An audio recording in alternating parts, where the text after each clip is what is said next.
nyo ba na mas okay pala maghula hoop kaysa mag-walking? Sinerch ko na nga dito sa Google kung ano ang mga benefits sa paghula hoop. Sabi ng Google, however, hooping focuses more than abdominal fat loss and core strength, while walking is superior for low-impact endurance, joint health, and lowering blood pressure. Benefits sa paghula hoop.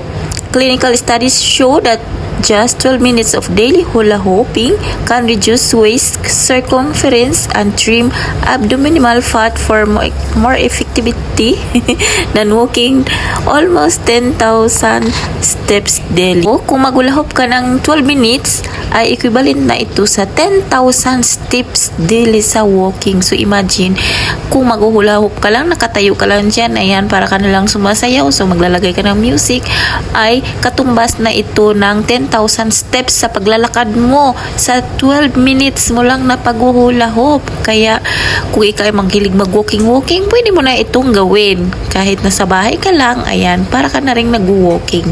Kasi ang 12 minutes mo na paghuhula hoop kay equivalent sa 10,000 steps na pag-walking. Kaya very easy lang siya.